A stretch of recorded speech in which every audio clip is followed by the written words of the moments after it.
صدر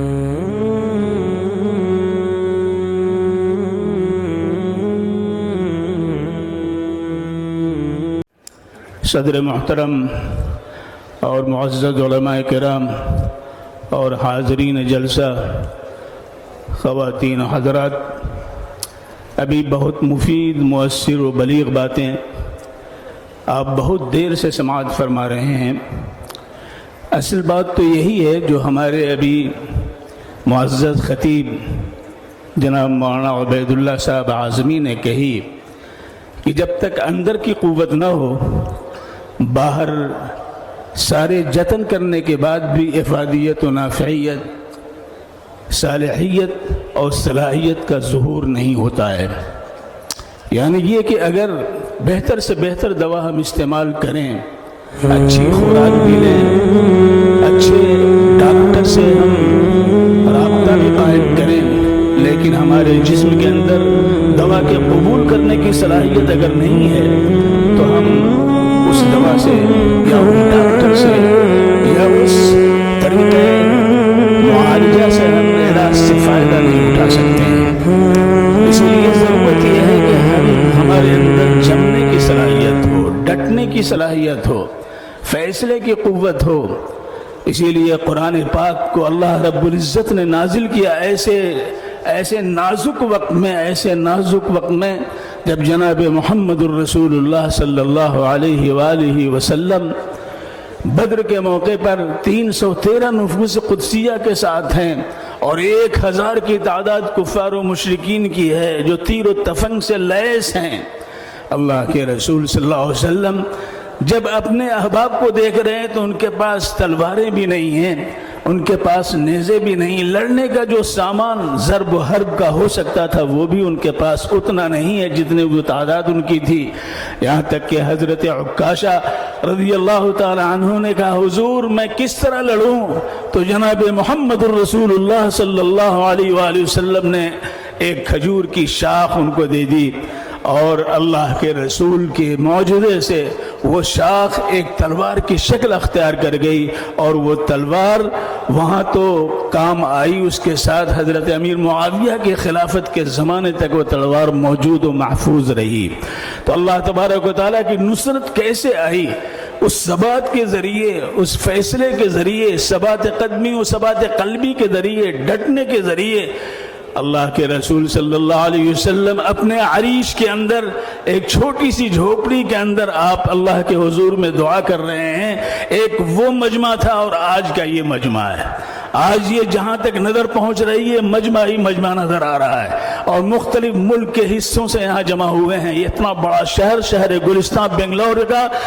نے اپنے لخت جگر کو لا کر کے یہاں ڈال دیا ہے اور وہاں وہ مدینہ منورہ کے لخت جگر آ کر کے بدر کی وادی کے اندر تھے، ان کی تعداد 313 تھی، ایک مجمع تھا۔ اللہ کے رسول کیا دعا فرما رہے تھے؟ اللہ کے رسول کی دعا تھی ان تہلک اللہم ان تہلک هذه العصابة لا تعبد، اللہم ان تہلک هذه العصابة لا تعبد، اللہم ان تہلک هذه العصابة لا تعبد۔ اے اللہ اگر یہ مٹھی بھر جماعت آج کام آ گئی تو تیری عبادت نہیں کی جا سکتی ہے۔ کس قوت کے ساتھ، کس اعتماد کے ساتھ، کس یقین کے ساتھ، کس ایمان کے ساتھ جناب محمد الرسول اللہ صلی اللہ علیہ وسلم نے یہ بات کہی۔ یہ آیت اس وقت نازل ہوتی ہے یا ایھا الذین آمنوا اذا لقیتم فئۃ فاثبتوا، اے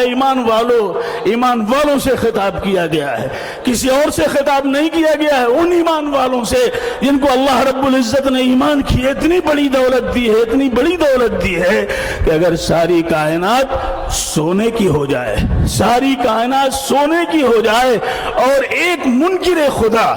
ایک ایسا شخص جو اس شریعت کو ماننے والا نہیں ہے، اگر اللہ کے حضور میں اس کائنات کے برابر سونا پیش کرے اور اتنا اور بھی سونا پیش کرنے کی پیشکش کرے اپنی نجات کے لیے، اپنی بقا کے لیے، اپنی مکتی اور چھٹکارے کے لیے اللہ تبارک و تعالیٰ کے حضور میں اتنا سونا ایک فرد کی مکتی اور چھٹکارے کے لیے آزادی کے لیے اللہ تعالیٰ قبول نہیں فرمائیں گے۔ ان الذین کفروا وماتوا وهم کفار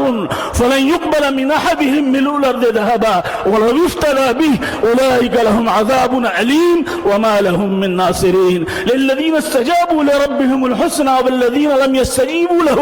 لو ان لهم ما في الارض جميعا ومثله معه لافتدوا به اولئک لهم سوء الحساب ومأواهم جہنم وبئس المہاد۔ اللہ تبارک و تعالیٰ نے صاف صاف فرمایا ہے، اس لیے اس آیت کو جو اس وقت نازل ہو رہی ہے، یا ایھا الذین آمنوا اذا لقیتم فئۃ فاثبتوا، اے ایمان والو جب تمہاری مدبھیڑ ہو جائے ایسی جماعت سے جو تمہاری زبان کو، تمہاری شناخت کو، تمہاری ثقافت کو، تمہاری روحانیت کو، تمہاری معنویت کو، تمہاری اجتماعیت کو، اگر وہ اس پر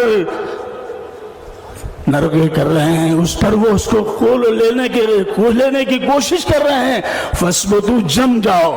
قدم بھی جماؤ اور دل بھی جماؤ۔ اسی لیے ہم نے قرآن پاک دیا ہے، اللہ کہتا ہے قُلْ نَزَّلَهُ روح القدس من ربك بالحق ليثبت الذين آمنوا واللہ یہدی من یشاء۔ اللہ تبارک وبشرى من للمسلمین، اللہ تبارک و تعالیٰ نے اتارا ہے قرآن پاک کو اسی لیے تاکہ ہماری دل جمعی بھی ہو سکے اور ہم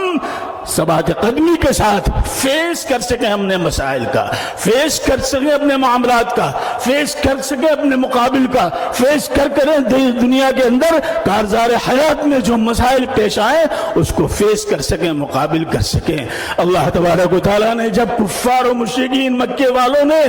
جب یہ کہا کہ یہ کیا بات، آپ اللہ کے نبی ہیں تو ایک ہی دفعہ قرآن پاک کیوں نہیں نازل ہو جا رہا ہے، یہ بار بار کیوں نازل ہوتا ہے؟ اللہ تبارک و تعالیٰ نے فرمایا وقال الذين كفروا لولا نزل هذا القرآن على جملة واحدة لِيُثَبِّتَ بِهِ فُؤَادَكَ وَرَتَّلْنَاهُ تَرْتِيلًا۔ اللہ تعالیٰ فرماتے ہیں یہ کہہ رہے ہیں کہ ایک ہی دفعہ کیوں نہیں نازل ہو رہا ہے، ہم تھوڑے تھوڑے کر کے اس لیے اتارتے ہیں تاکہ آپ کے دل کو مضبوط کریں اور قدموں میں ثبات پیدا کریں، اس لیے ہم اتارتے ہیں۔ لہذا اس موقع پر یہ آیت نازل ہوئی جس کے بارے میں حضرت تھانوی رحمۃ اللہ علیہ نے صاف صاف لکھا ہے کہ کامیابی کے لیے یہ 5 سوتری 5 نقطے والے یہ پروگرام جو اللہ رب العزت نے ہمیں دیا ہے وہ یہ ہے، یا ایھا الذین آمنوا اذا لقیتم فئۃ فاثبتوا، اے ایمان والو جمو، جب تمہاری مدبھیڑ ایسی جماعت سے ہو جائے، آج حالات وہی ہمارے سامنے، لہذا اللہ کی یاد سے قوت ملتی ہے، اللہ کی یاد سے۔ پانی میں تاثیر ہے پیاس بجھانے کی، کھانے میں تاثیر ہے بھوک ختم کرنے کی، لوگوں یہ تاثیر ہے ایسے ہی سکون کے لیے، ثبات قدمی کے لیے، دل جمعی کے لیے تاثیر ہے قرآن پاک کے اندر اللہ نے رکھی ہے۔ الا بذکر اللہ تطمئن القلوب والذین آمنوا وعملوا الصالحات طوبی لهم حسن مآب۔ لہذا اللہ اور اللہ کے رسول یہ اطاعت ہو، اور چوتھی بات یہ ہے کہ آپس کے اندر اتحاد کی فضا ہو۔ لا تنازعوا فتفشلوا وتذهب ريحكم واصبروا ان اللہ مع الصابرین۔ لیکن اگر ہم نے اس میں کوئی کوتاہی کی تو ایسی صورت میں ہمارے لیے جو ہے مشکلات پیش آئیں گی۔ محض ایک لطیفہ ہے وہ سنا کر کے میں اپنی بات ختم کر رہا ہوں۔ ایک شیر نے ایک گائے کو دوڑایا، گائے بھاگی، بھاگتے اس نے دیکھا کہ اب شیر سے میں نہیں بچ سکتی، تو شیر سے بچنے کے لیے ایک تالاب میں اس نے چھلانگ لگائی۔ چھلانگ اس نے جب لگائی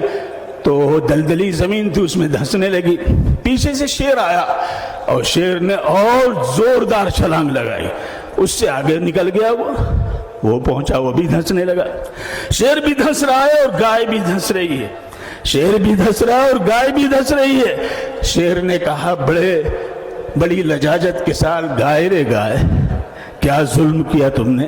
اگر تو اوپر رہتی تو ایک ہی جان جاتی، اب تو دونوں کی جان جا رہی، اب تو دونوں کی جان جا رہی ہے۔ گائے نے بڑے ہی اطمینان سے کہا شیر تم تو جنگل کا بادشاہ ہو اور میں گائے ہوں، لیکن یاد رکھو تمہارا کوئی مالک نہیں ہے اور میرا مالک،